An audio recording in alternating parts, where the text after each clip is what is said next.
உங்களை காண்பதிலே பெருமகிழ்ச்சி. 26/3/2026 இன்றைய நாள் வியாழக்கிழமை, பங்குனி மாதத்திலே 12ஆம் நாள். இன்றைக்கு அஷ்டமி அப்படிங்கிற திதி மத்தியானம் 2:56 வரைக்கும் இருக்கும். பின்பு நவமி திதி வந்துடும். திருவாதிரை என்கிற நட்சத்திரம் சாயங்காலம் 7:05 வரைக்கும் இருக்கும். பின்பு புனர்பூச நட்சத்திரம் வந்துவிடும். வளர்ச்சி அப்படிங்கிறது குருவை நம்பி நம்ம செய்யக்கூடிய காரியங்கள்ல வளர்ச்சியை கொடுக்கும். அதுலேயே அந்த அஷ்டமி திதியும் போது, இன்னைக்கு அசோக அஷ்டமின்னு பேரு, இந்த குருவோடு சேர்ந்த அஷ்டமி.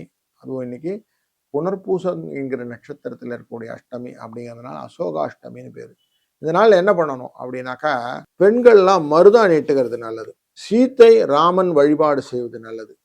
அதுவும் பங்குனி மாதத்தில் வரக்கூடிய இந்த அஷ்டமி திதி, அசோக அஷ்டமி திதியில நினைத்த காரியங்கள், இந்த கல்யாணம் ஆகலைன்னு சொல்றாங்க இல்லையா, கல்யாணம் ஆகி புருஷன் விட்டு போயிட்டான், குடும்பத்தை விட்டு நான் வெளியில் நிற்கிறேன் இப்படிங்கிறவங்களுக்கெல்லாம் இந்த அஷ்டமி திதியின் விரதம் இருப்பதனாலே இவர்கள் ஒன்று சேர்வதற்கான வாய்ப்புகள் உண்டு.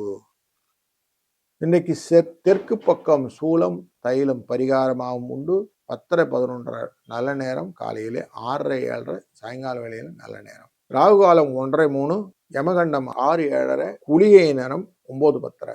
மீன லக்னத்திலே 2 நாழி 41 வினாழிகள் இருக்கக்கூடிய சூரியன், அனுஷம் மற்றும் கேட்டை என்ற நட்சத்திரக்காரர்களுக்கு சந்திராஷ்டமம், 6:16 சூரிய உதயம். இதுதான் இன்னைக்கு எஃபெக்ட்.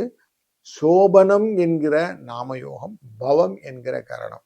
சோபனம் அப்படிங்கிறது பூமி வாங்கிறது, விவாகம் செய்வது போன்ற காரியங்கள்.